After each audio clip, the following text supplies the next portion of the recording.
God's gift through His word. It's God's gift through His word. It's God's gift through His word. It's God's gift through His word.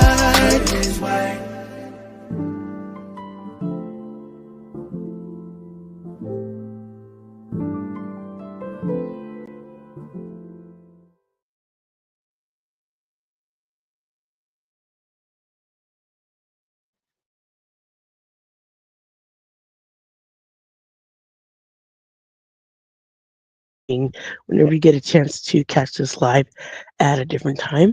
I am your amazing host, T Drake, podcasting godmother of Connection, and I hope you guys are doing well. So I am underneath the weather just a little bit because my kids love to give the gift of being sick. So I feel like I should say this is brought to you by Vapo Cool and Arm& Hammer, simply nailing saline spray. I believe I should be saying that was the sponsors. I might have to do that on the next one, but today I was going to talk about nobody's opinions dictate your life. And I guess for me, that has been something that has always been something that's been bothersome to me since I've had to kind of deal with that for a period of my life where there have always been people or somebody who's been pulling on what I do or what I don't do. And pardon me, guys, I might have to step away sometimes to just clear my throat, but I just wanted to encourage someone today that nobody's opinions should ever dictate your life, what you do, what you don't do, how you move, whatever it is. And it doesn't even matter in what field, industry, what part of your life, it just simply doesn't matter. I've always had a problem when people tell you what you can and can't do, or just say you don't have the capability, or you just don't have the smartness, or whatever it is to make you feel less than because they're trying to either guilt trip you or in a way try to make what they've said propel you to do something because you want to, of course, maybe prove them like, no, I can do this. Or just like, how are you going to tell me I can do whatever it is? Even if you're our parent, right? There might be family members or even people in the community like, well, as a mom, I go to these mommies groups and I believe as a mom, you should do that too because it would definitely make you a better mom. And since you're not participating, you couldn't possibly be a good mom. I mean, and that's just something just simple. And that may just be like an example, but that doesn't make you not a good parent, mom or dad, whether you participate in mommies or daddies groups or any of those things. That doesn't really dictate how you parent your kids, right?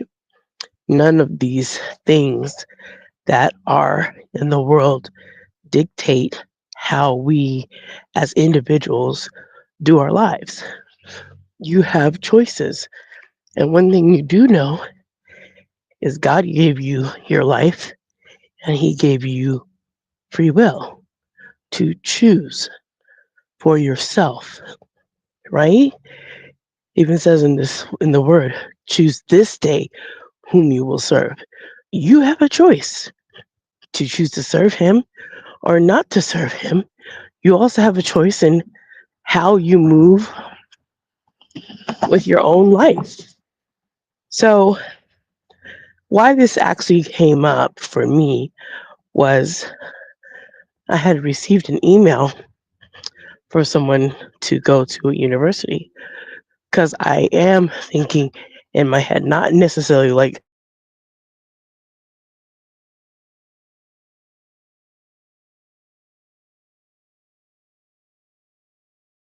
degree eventually, but not right now. That's not where my focus is. So I've kind of put it on the back burner because, like, I'm really not pursuing it right now. But eventually, when the time is right, I will. So this individual who works for a university sent me an email saying, "Hey, when are you gonna start your program for your MSW? Blah blah blah." I'm like, not right now. I'm gonna see if I can, later on, get money for it, and yada yada. And of course, I once again, I'm not looking to seriously go after it right now. Like that's not my focus. So this individual replies to me via email stating, "Well, our program costs about 37K. How many people do you know have that money just lying around? That's why they take out financial aid and get student loans, unsubsidized or subsidized, so that would be the best thing. And then you can start working in the field." And I'm like, okay, I understand all of that. I totally understand all of that. I know exactly what student loans are for. I know exactly what I don't want. And I don't want that. He's like, I can appreciate you don't want loans, but then you'll never do your degree because you didn't take out a student loan. I'm like, what? So for me, I was just like, how is someone going to just tell another person, well, you need to just go ahead and get in debt and just go get your degree? Well, okay, but if I'm not on that right now and I don't want to, and I don't want to get in debt for that, then I do not want to do that, and that's my choice. So, anyway, to make a long story short, I basically sent back to him an email and just let him know, listen, I appreciate that. I know what financial aid's about. I know all of that, but I don't want to do that. And FYI, my bachelor's degree was paid in full, and I don't have a loan, and I don't want to start now. So it took me a while to get that to happen, but I will find the resources and all of that stuff when it's time, period. And then he responded, well, in my time, blah, blah, blah, for whatever he's called, that's a rarity. I was like, okay, seems like you have a plan. I was like, of course, indeed, I have a plan. So, regardless of how I go about it, I'll get it done. So, that right there, it just made me think, and then it made me a little bit angry. I was like, wait a minute. Why would you want to force someone or try to tell them in a condescending way? Do you really think you got that money laying around so if you don't ever do it, you'll never like get your degree? Like it'll never happen. I'm like, huh? So that's what made me prompt to say this. Like nobody, I don't care who they are. There were people like him before that have told me I would never get my bachelor's degree and that it would never be paid for and that I needed to take loans, a whole bunch of loans to get into debt. Like, okay, but I found a resource that helped me and I didn't have to pay for that. My whole degree was free. I was like thankful. So like, no, I don't want to do that. So I'm not in a rush to get a degree. If I get an MSW, yay, when that time comes. If I want a PhD and I want that when that time comes and I pursue that, okay. But for me right now, my focus is right now on my kids.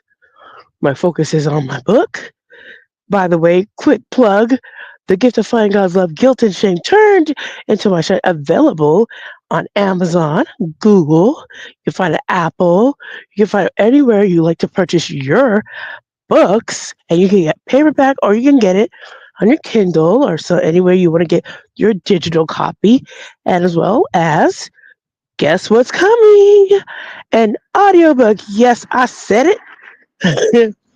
An audiobook of The Gift of Finding God's Love, Guilt and Shame Turned into My Shine is coming on audiobook. And as soon as it does and it drops, I will let you guys all know where you can get it so you can listen to it and you can download it for your ear enjoyment and have a beautiful sounding, great, enjoyable listen to the book. So Once again, if you've never understood what that book is about, it tells a little bit about my story of going through domestic violence.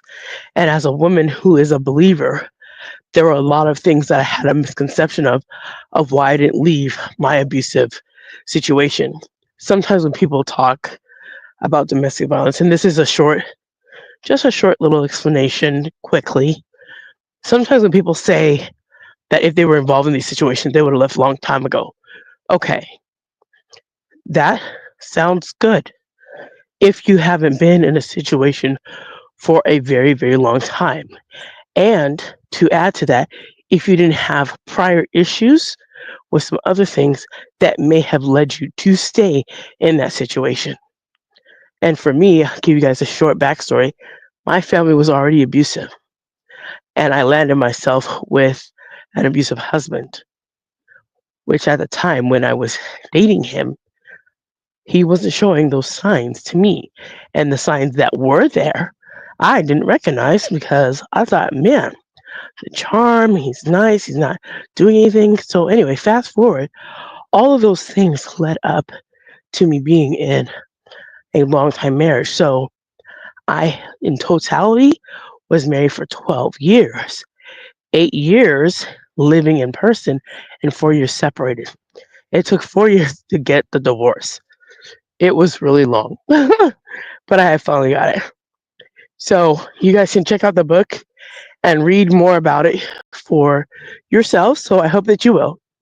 So going back to the no one can dictate your life, nobody's opinions, people will always try to press upon others things that they want to do or things that they wish they did, and they see that you might be the one capable of fulfilling something they wanted to do, but instead of them doing it, they say, well, why don't you do this, or why don't you do that?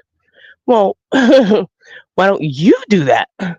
Well, I do it, but it looks like something more fit for you. No, I don't think so. I don't think so, because that's not what I want to do, right? You have to make in your own mind a decision.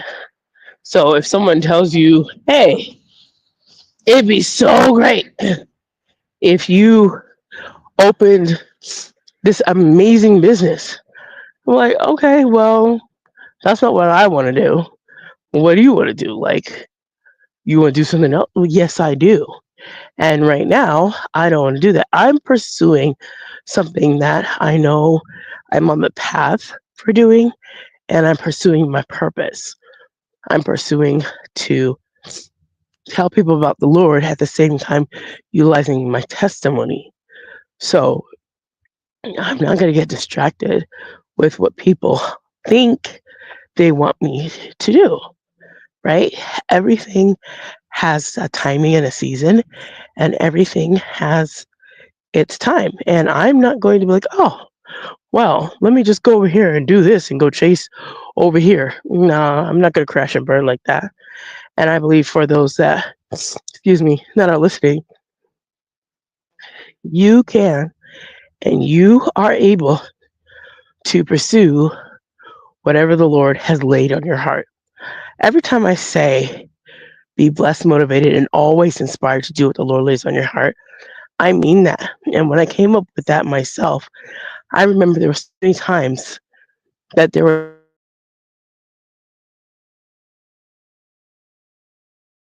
I might have been afraid to would say, you can't do that. You're not even capable of doing that. So I'm just like, you know what? You're right. That's probably not going to pan out. And how many years did I waste listening to people tell me the things that I'm incapable of doing? So when I hear people say that, whether by email, in face, or whatever, to me, that says you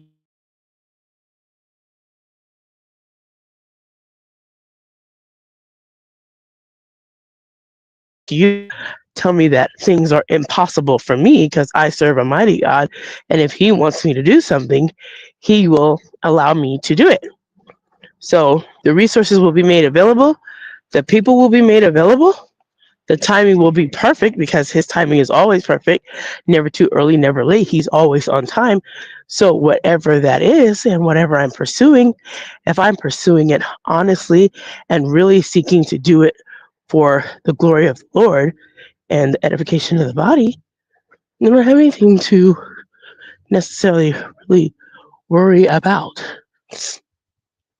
So, I just want to really lend encouragement because there are people that they just deem things that you're not really on. Even my resume. When I want to fix on my resume, I will, right? If I'm pursuing to go and get one of those jobs. Just right now, I'm not. The Lord has blessed me to have the ability where I don't have to do that. I can do some little side things here and there, but I'm not going to be in dire straits if I don't have a 9 to 5 or 8 to 4, which I'm like, praise God, thank you, right?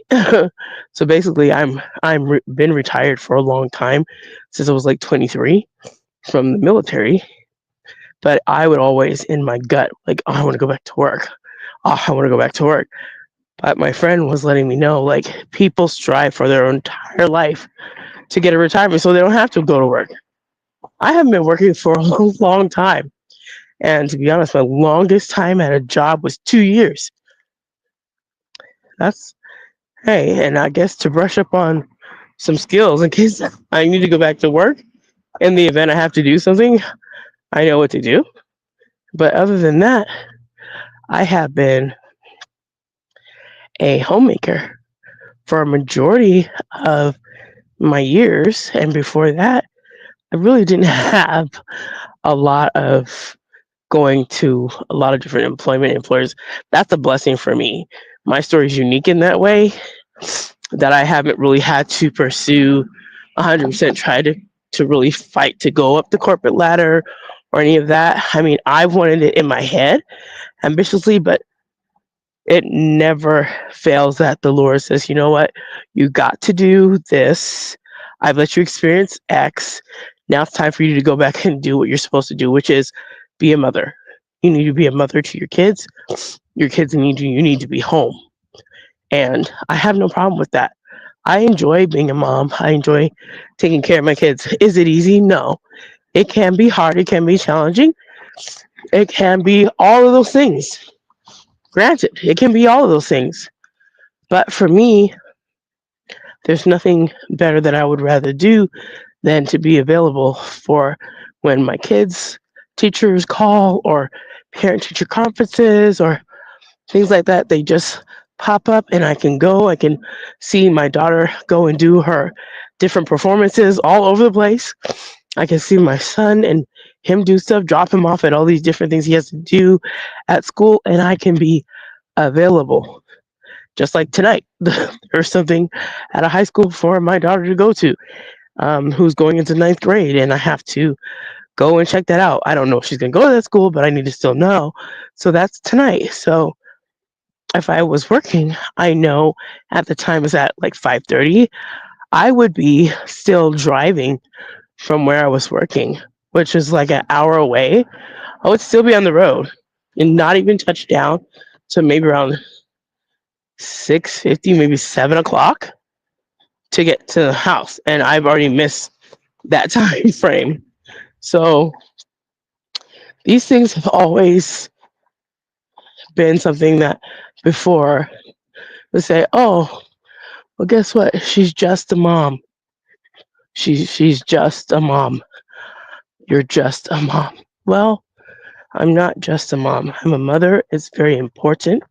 It's a very important job that people sometimes don't really acknowledge. Oh, you're a mom. You just take care of your kids. Oh, okay. Well, besides that, no, women will understand. Some men do too. Some men do. Some people don't. But that's a full time job to be devoted and dedicated to your kids and making sure they're well taken care of. That you're helping them. You are doing with them. You have to be there for them for many things. And my kids, if I wasn't available, I think my kids would be just a wreck. Because sometimes I have to be there for the emotional stability for my kids at times when they're just going through. Like my son had a whole meltdown, and I was just like, like, no. And he's 15. I had to work through that. My other daughter, who is on the spectrum, she had a meltdown, and that was at school. So I have to be around to make sure I'm able to see them right when they come home from school. I'm there to pick them up. So I'm saying all of that to say this: nobody gets to dictate your life, because whatever the Lord has set for you to do and He's purpose for you to do, that's what He wants you to do. That's the mission He has you on at that time. He's not a God that's like, oh, I don't know why T. Drake is all of a sudden have to stay home. No, He knew I would be. He already knew that day. He already knew that year. And I have resolved in myself that I'm okay with that. I'm okay with not running in the rat race to try to get a promotion here and try to outdo this and do that. I'm okay. Now, not everybody is on the same journey. Different people have different gifts, different places they need to be, and the Lord puts all of the believers where they need to be. He always does. He puts everybody where they need to be. Even those that don't believe in Him, they still don't understand that He controls their life too. They just haven't acknowledged it yet, but He does. Excuse me. He does. So today I'm talking to you guys as I'm walking. I'm walking, and I can have the freedom and the ability to encourage and let people know you are unique. You've been uniquely designed by God. You are one of a kind. So I could never tell you, well, you should do X, Y, Z, and the third. How would I know? One thing that Pastor Jay and Pastor Purdy was passing me was, we're all glorified dirt. So my glorified dirt self is going to tell your glorified dirt self that you need to be over here doing this. I dare not. What I know is you're going to go to the Lord. You're going to pray. You're going to ask Him, Lord, what do you have me to do? Yes, I need to be sharing your word, Lord, and I'm going to do that. Is there a specific way that I'm going to do that? Am I using a testimony to do it?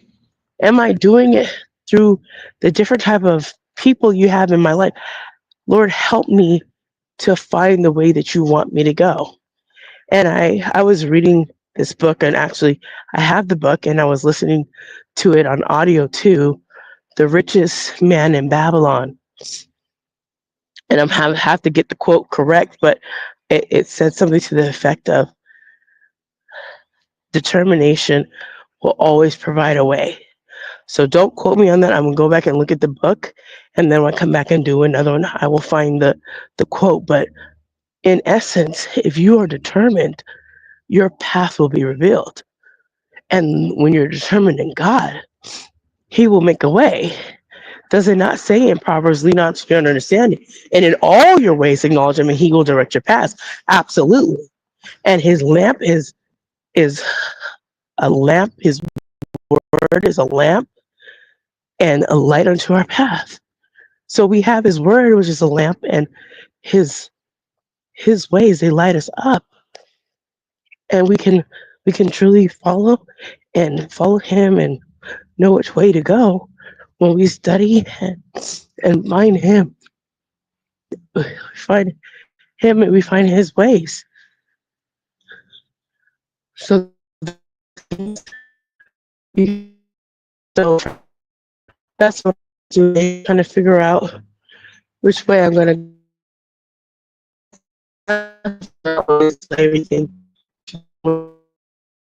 how because He is in control. So your word is a lamp to light unto my path. If you're reading His word and you're understanding His path, That word will be that lamp that lights up your path. And you will follow, you'll know what you're.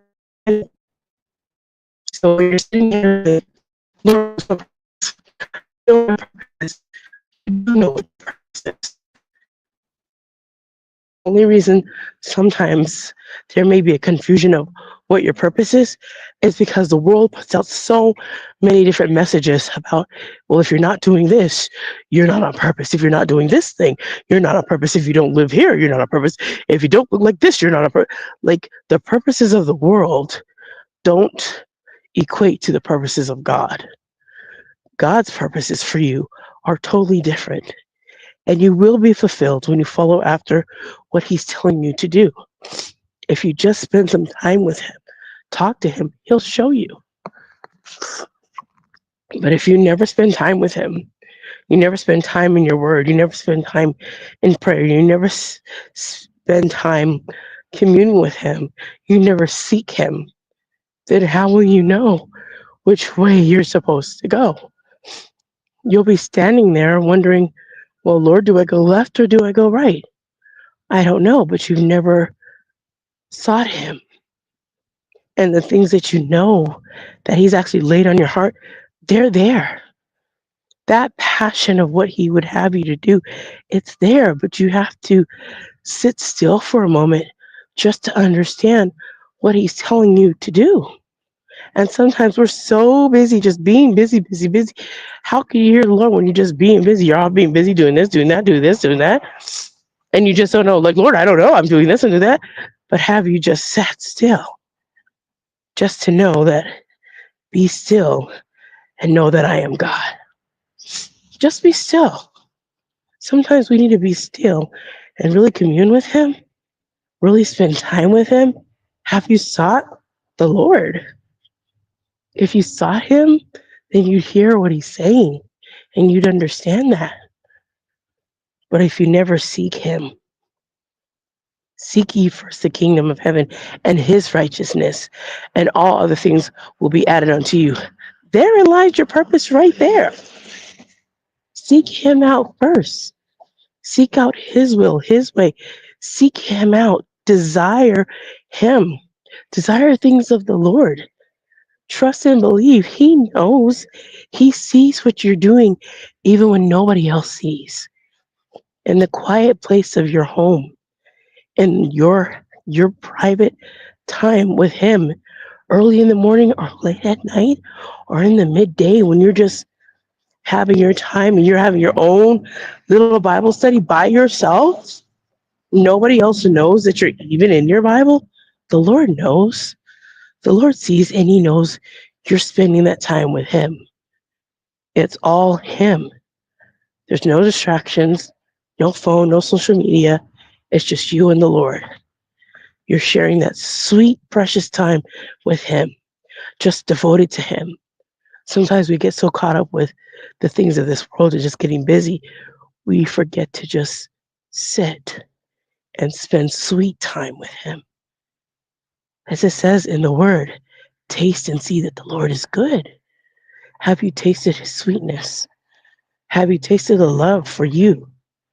Have you taken the time to reflect, to not just think, but appreciate all that was sacrificed for you so that you'll know that there's nobody that can dictate to you what you do and that your life 100% is solely belongs to God.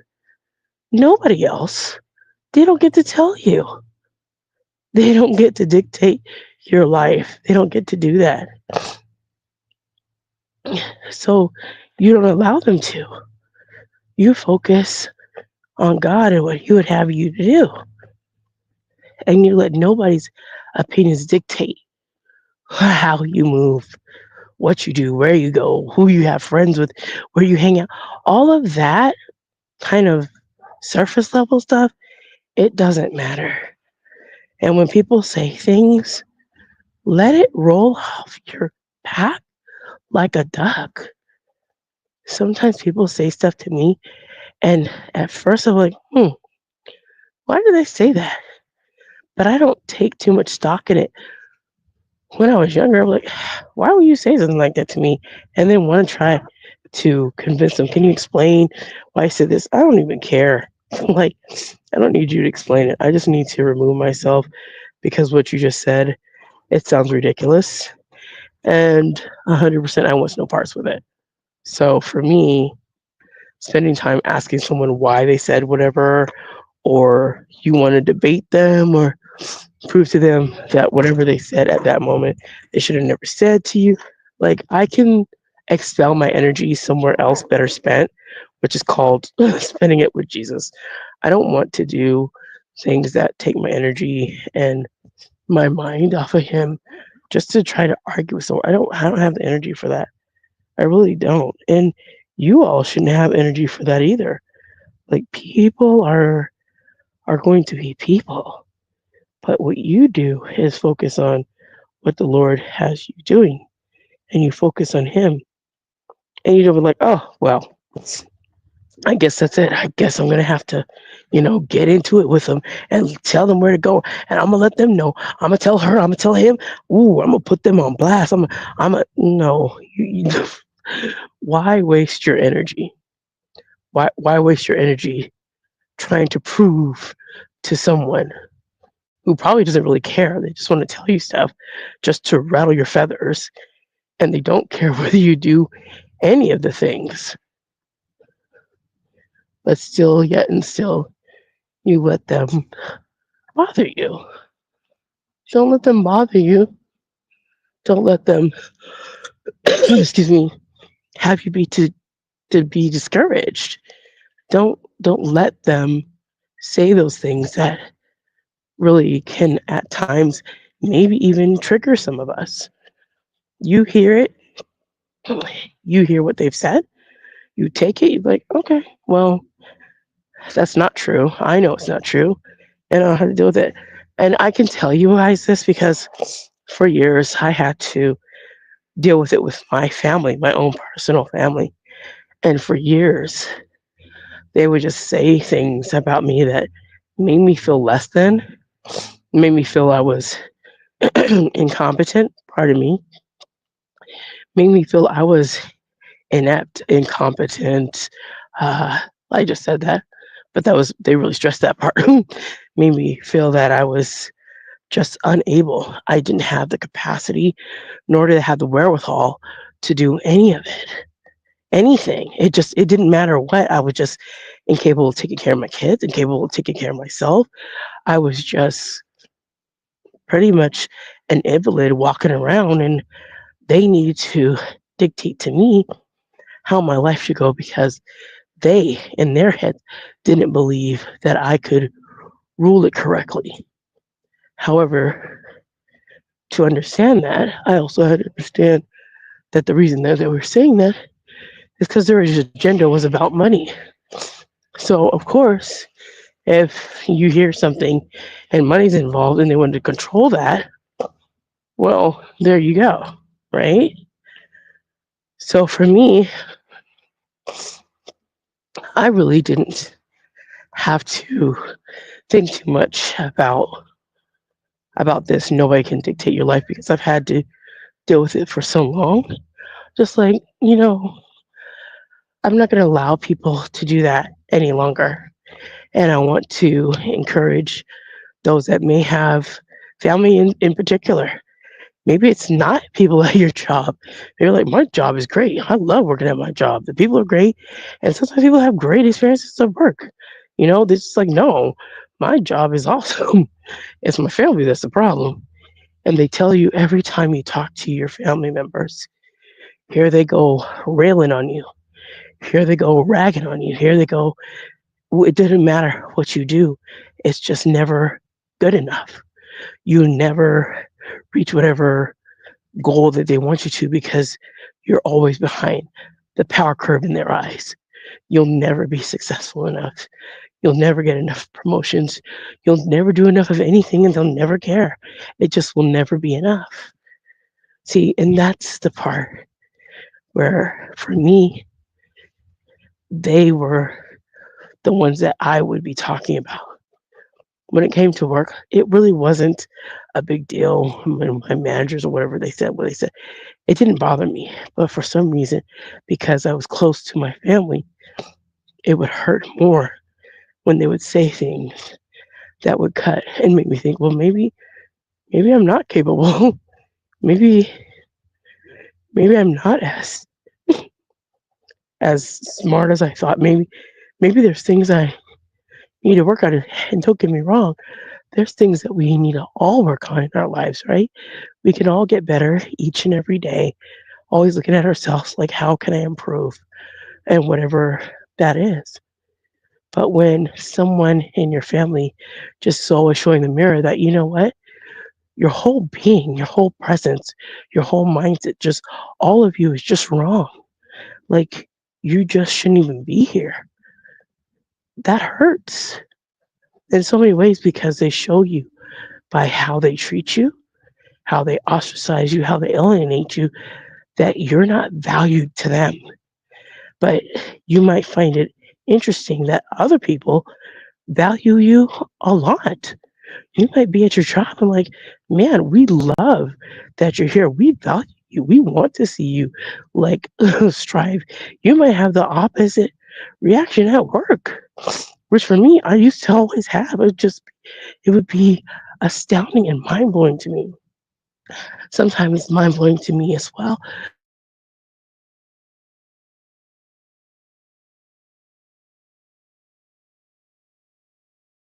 People, what I would say, I talk too much because that was something that I'm still working on getting rid of. But there'll be people say, no, I enjoy hearing you conversate. I enjoy hearing you talk. I want to hear your thoughts. Please share. Don't hold it in. Like, what are you thinking? Let me in. Let me know. And then there's people that they want to care for you. They want to be part of your life. And when you have people like that, it's a beautiful thing. But when you don't, when it's family, you're like, man, everything that I've done up till now, I guess it kind of sucks. But I just wanted to encourage you all today. I just got home. Yay! Did my walk. I don't know how many steps I did. Probably have to check that out a little bit. But I just want to encourage you when you have people, especially family, that can be your worst critic, you definitely need to take a step away. And there's nothing wrong with taking a step away and having boundaries.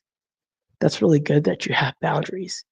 Don't just let people just run all over you and tell you, you can't do this, you can't do that. They are not in charge of your life. When that happens, just say, you know what? God made me. You guys didn't want me here, but God wants me here. You guys don't want me working at this career, but God gave me this job. You don't want me with my kids, but God gave me these kids. Everything, just look back at it as a blessing that God gave you. God gave you everything. They gave you zero. What they're giving you is a hard time. What they're giving you is self doubt, which you don't need. So trust in Him for everything. Let Him lead and guide you regardless. Don't you let your family, don't you let other people that might be close friends that have known you from back in the day keep you stuck in a place and position where you're not. And then, as I'm learning too, don't allow those old positions and those old things that they used to do, think that that's where you are today. That might have been what was going on in your past, but you're past that now. You have a new present, and the Lord is going to be blessing you as you go into your future. And I don't mean blessing with a whole bunch of stuff. I'm talking about blessing your mindset. He might be working on your heart and changing you every day and healing you from some of those things that people have said to you over the years.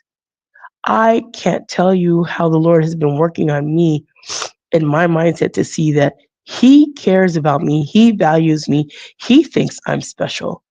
Other people may not think I'm special and give, rat tails about who I am, but God knows my name. God knows who I am. God knows I serve him. God knows I honor him. God knows me. And if nobody else knows me, the Lord Jesus Christ sacrificed and died for me. He knows me. The Holy Spirit who's with me, he knows me. So I worship a triune God. I'm not alone in this world. It may sometimes feel that way, but I'm not alone. So nobody gets to dictate my life, nor should they dictate yours.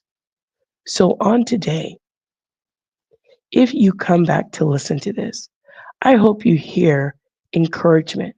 I know there have been times when you're listening like she went off on a tangent. I can hear the encouragement, but I brought it back. I hope you understand that you are God's design. You are exactly who God wanted. He made you. He created you. There's only one of you. There's no more. So live out your life purposely on the mission of God. Focus on him. Do what makes your heart happy and what you know is going to make God happy and smile and shine his face upon you. You don't worry about all these naysayers and all these people that look at you and say, you know what, I don't know why you're here, but to me, you're a load of junk. I mean, you don't provide me any value. Like, you don't do anything for me. I don't even know why you're here. You bring nothing to the proverbial table, so to speak. You bring nothing to the table. Like, why are you even here? Don't let people like that dictate your value either. Everybody has value. So don't allow people to say, I don't know why you're here. I don't know what value you bring. I don't know what you're worth.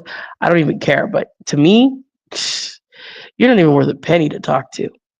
Those are the people that can bring you down. Don't let them, and don't let those kind of negative sentiments sit in your mind and start to grow and turn into something else. Don't let that mature up so you think, you know what, they're right. This person is right about me. That person is right about my capacity. Listen, I know for myself, I know I'm not the smartest person. I know I struggle with math. I know that. I know my weaknesses. But you know what? I still know that the Lord created me for a purpose, and his purpose is the biggest purpose. And I stand with other brothers and sisters on mission. And for me too, whether he provides me a husband or not, I don't know, but I'm still valuable whether I'm married or not. That's another thing. I don't see my value as less than a person because I'm an unmarried divorcee. I don't see that. He has a purpose and a plan for me. He has purposed everybody's life. He orchestrates everything. He's sovereign, and his providential hand is over everybody's single life. So if you don't understand that, you need to go back and sit in your word and find out that he made you. And in the beginning was the word, and the word was with God, and the word was God. And as he created everything, he created everything. He gave everything. He provided everything into being. So for you, like I was stating, if you come back and you listen to this life, may you hear that you're valuable. May you hear that you're special. And may you hear that you're unique because God has designed you. He didn't make a gazillion of you. He didn't make 20,000 of you. He made one of you. And you have a specific, unique purpose in your being here on this planet. And there are people that need to hear you. They need your testimony. They need what you do. Regardless of people say, well, you're not so smart. You don't know this. Not all of us are designed to be brain surgeons. Not all of us are designed to be astrophysicists. Not all of us are designed to do nuclear science. Some of us just have that gift to say, you know what, let me call this person and ask them how they're doing. And you know what? To that person, it means the world. It may not mean anything to anybody else, but to that person, that kindness rings true. So be your authentic self, be you, be kind, and don't let anybody dim your shine. So God bless. Remember to be blessed, motivated, always inspired to do what the Lord lays on your heart. Take care and thank you for tuning in. Check out God's Gift Through His Word podcast, and please support by getting the book, The Gift of Finding God's Love, Guilt and Shame Turned into My Shine, whether on Amazon, Google, I, what is it, iTunes. I can speak, or wherever you get your books, please do. And when the audio comes out, I will be sure to let you know where you can get that too. Thank you all for always listening, always supporting, and please like, share, and put a comment and let me know your thoughts. I hope you know you are valuable, you are worthy.